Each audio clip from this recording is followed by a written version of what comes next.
नमस्कार प्रिय विद्यार्थियों, वीके नॉलेज इलेक्ट्रिकल में आप सभी का स्वागत है।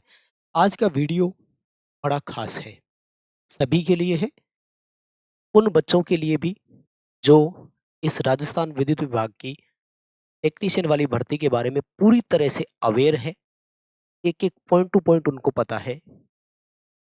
और उन बच्चों के लिए भी जरूरी है जो अभी तक समझ नहीं पाए हैं कि कैसा पेपर आएगा, हमारा पद नाम कुछ और है, हमने फॉर्म में तो कुछ और भर दिया। यानी जिन बच्चों को जानकारी है, पूरी तरह से अवेयर है, उनके लिए तो बड़ा ज़्यादा वीडियो ये काम का है शायद। और जिनको कुछ भी नहीं पता, उनको हम इस वीडियो के माध्यम से बताएंगे, इसलिए आपके लिए भी ये वीडियो ज़रूरी है। तो पूरा कंप्लीट देखना। और मैंने इतने कंफ्यूज बच्चे पहली बार देखे। किसी भर्ती विशेष को लेकर हम इतने इनोसेंट कैसे हो सकते हैं कि हमें कुछ पता ही नहीं है। एक नहीं, दो नहीं, अनेकों बच्चों की ये कहानियां हैं जो इस वीडियो के माध्यम से मैं आपके साथ शेयर करूंगा। एक एक करके पूरी बातें जो पिछले इन दिनों में मैंने अनुभव किया, मैंने फेस किया, वो आपके साथ शेयर करूंगा। आपके हर एक डाउट का इसमें जो है वो रिप्लाई होगा, असमंजस दूर हो जाएगा। सबसे पहले हम बात करने वाले हैं उन बच्चों के लिए जिनको भर्ती के बारे में सब कुछ पता है। उन्हें पता है कि मेरा पेपर जो है वो कैसा होगा, पेपर में कितने क्वेश्चन आएंगे, किस सब्जेक्ट के आएंगे और मुझे क्या करना है। तो भाई सबसे पहले मैं आपको ये बताऊं, आप बिल्कुल पटरी पर चल रहे हो और आप 80% बच्चों से ऊपर हो, ये मैं बता देता हूं आप। इसलिए अपनी मेहनत कंटिन्यू रखो और इस बार आपका श्योर सिलेक्शन है, कोई नहीं रोकेगा। अगर आपको अपने, क्योंकि देखो एग्जाम 24 तारीख से शुरू हो जाएंगे, 24 नवंबर से, है ना। आपके पास 20 दिन भी नहीं बचा समय, जब मैं ये वीडियो रिकॉर्ड कर रहा हूँ उस दिन से लेकर। आप 3-4 दिन बाद में देख रहे हो तो 15 दिन भी नहीं बचे।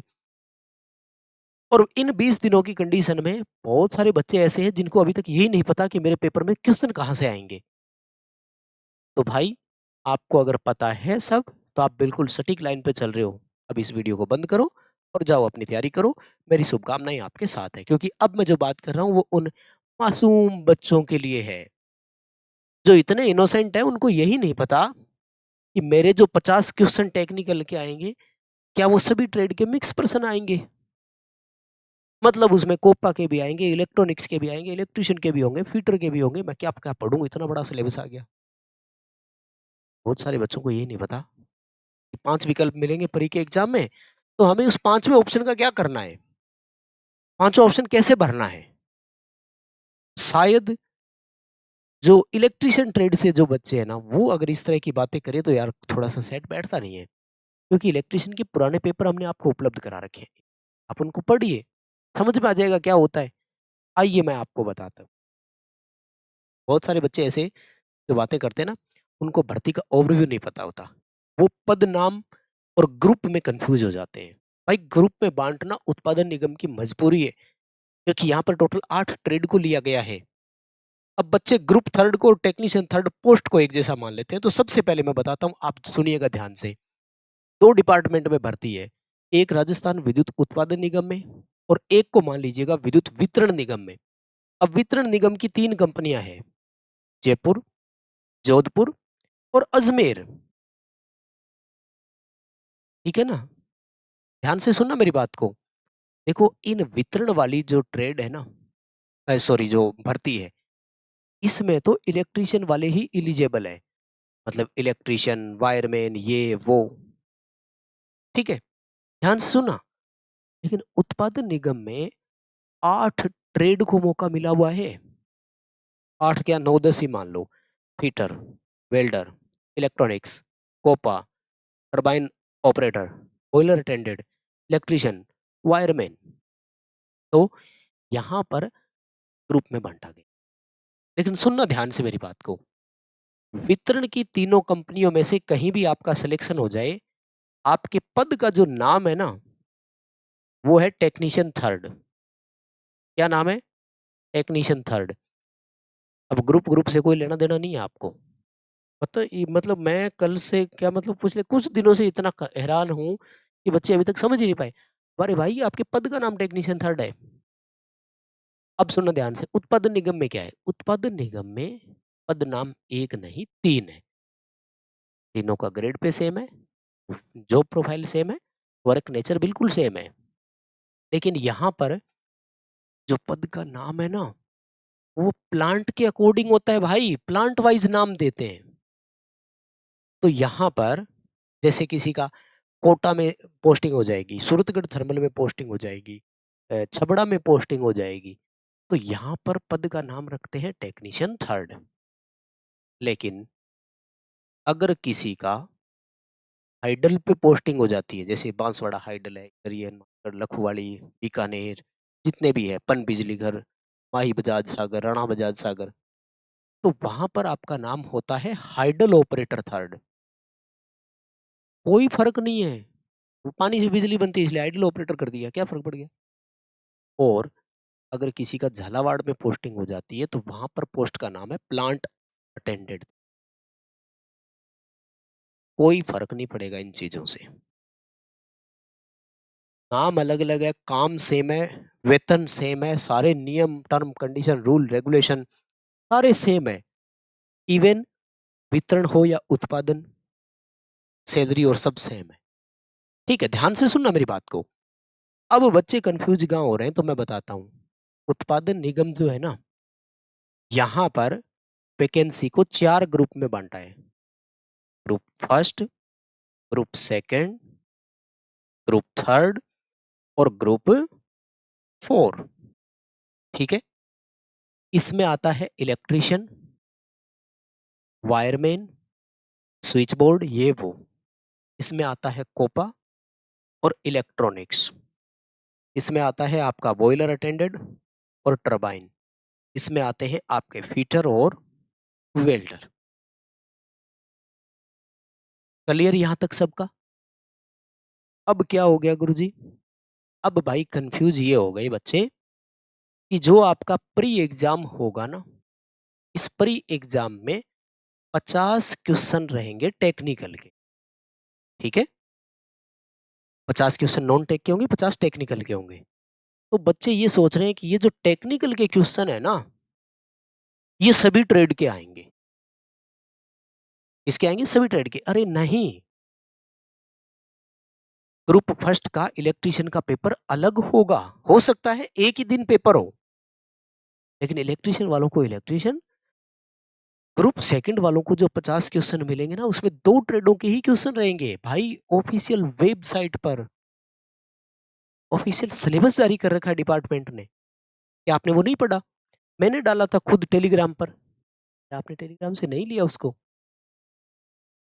तो जो सिलेबस दे दिया उतना ही आएगा, एक्स्ट्रा नहीं पढ़ना है। मैंने कल ये देखा है एक बच्चे को कि वो कोपा वाला बच्चा ये कह रहा है कि हमारे तो सब कुछ ही आएगा। अरे सब कुछ नहीं आएगा, आपके इलेक्ट्रॉनिक्स और कोपा 2 से ही आएंगे। बट आपके लिए थोड़ा सा दुर्भाग्य ये है, इलेक्ट्रॉनिक्स में इलेक्ट्रीशियन के 8-10 टॉपिक और होते हैं। इसलिए आपको कोपा भी पढ़ना होगा, इलेक्ट्रॉनिक्स भी पढ़ना होगा, और इलेक्ट्रीशियन के कुछ subject like DC generator, DC motor, magnet, cell, battery, DC theory, वो सवाल आते हैं। इस पर मैंने दिया हुआ है आपको, ठीक है ना। तो अब बॉयलर और टरबाइन वाले हैं ना, तो आपके 50 क्वेश्चन बॉयलर और टरबाइन के ही होंगे। और इसकी तो स्पेशल टेस्ट सीरीज उपलब्ध करवा रखी है हमने भाई। ठीक है, इसकी तो स्पेशल टेस्ट सीरीज हमने उपलब्ध करवा रखी है आपको। इसी तरह से ग्रुप 4 का जो पेपर होगा उसमें फिटर और वेल्डर के ही 50 क्वेश्चन आएंगे। हाँ, नॉन टेक्निकल वाला जो पार्ट है ना वो सेम है। जिनको नहीं पता एक बार फिर बता देता हूं मैं। 35 क्वेश्चन राजस्थान जीके के, ठीक है ना। उसके बाद में आपका जो 5 क्वेश्चन रहेगा वो इंडिया जीके का, और 10 क्वेश्चन जो रहेंगे वो मैथ और साइंस के। ठीक है, और इतने सब के लिए आपको मिलेगा 40 मिनट।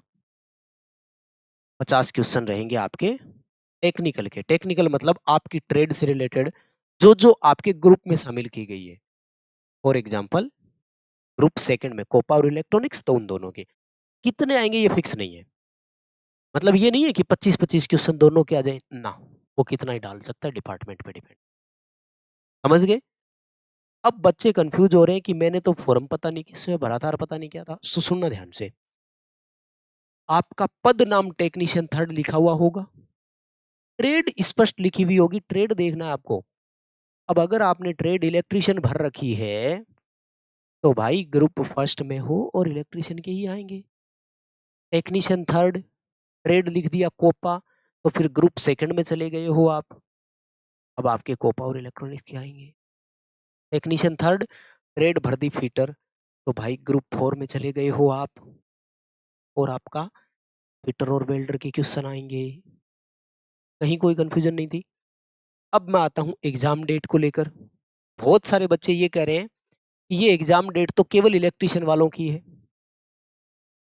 कहाँ लिखा हुआ है ओनली इलेक्ट्रीशियन के लिए एग्जाम डेट, बताना कहाँ लिखा हुआ है ओनली इलेक्ट्रीशियन। लिखा हुआ है टेक्नीशियन थर्ड। अरे तो भाई इलेक्ट्रॉनिक्स वाला भी टेक्नीशियन थर्ड ही है, हीटर वाला भी टेक्नीशियन थर्ड है। किसी भी ट्रेड से आपने फॉर्म भरा हो, आप टेक्नीशियन थर्ड ही हो, और उसमें ये लिखा हुआ है tentative examination date for the post of technician third. हाँ, एक चीज इस बार हो सकती है जो मुझे लगा, पेपर एक एक दिन हो सकता है, क्योंकि 24 नवंबर से पेपर स्टार्ट है और 27 नवंबर तक चलेगा। तो अगर हम 24, 25 और 26 देखें तो 4 दिन पेपर बनता है। तो हो सकता है कि डिपार्टमेंट इस बार ये करवा दे कि पहले दिन ग्रुप फर्स्ट का ले लें, दूसरे दिन ग्रुप सेकंड का ले लें, तीसरे दिन ग्रुप थर्ड का ले लें और चौथे दिन ग्रुप फोर का ले लें। ऐसा हो सकता है, लेकिन अभी ये क्लियर नहीं है, ध्यान रखना। ये पता तभी लगेगा जब आपका एडमिट कार्ड आ जाएगा। एडमिट कार्ड लगभग एक हफ्ते पहले या 10 दिन पहले तब क्लियर होगा। इलेक्ट्रिशियन वाले ग्रुप फर्स्ट में है तो सबसे ज़्यादा संख्या होती है इनकी, इसलिए ये संभावना मान सकते हैं कि इनका पेपर एक दिन से ज़्यादा शिफ्ट में हो। बाकी सब में बच्चे इतने नहीं है, एक एक दिन में हो जाएगा, कोई दिक्कत नहीं है। अगर डिपार्टमेंट एक दिन करवा दें तो नॉर्मलाइजेशन का झंझट नहीं रहेगा। मैं बड़ा खुश हूँ इस बात से, क्योंकि मैं नॉर्मलाइजेशन के हमेशा खिलाफ रहा हूँ, उसके पक्ष में नहीं हूँ। अब मैं आता हूँ सेकंड सवाल पर कि गुरुजी पांचवें ऑप्शन का क्या करना है। देखो भाई, ये हमारा जो अधीनस्थ बोर्ड RSSB बोर्ड पेपर लेता है वो, या हरियाणा SSC जो पेपर लेता है ना, जैसे उन्होंने CET लिया था अभी, तो इनमें जो पांचवा विकल्प होता है ना, वैसा विकल्प नहीं है ये। बच्चे सोच रहे हैं कि ये पांचवा विकल्प वो होगा कि अगर आप किसी क्वेश्चन को नहीं कर रहे हो तो पांचवा करके आना है कि जी मैं इसको खाली छोड़ रहा हूँ।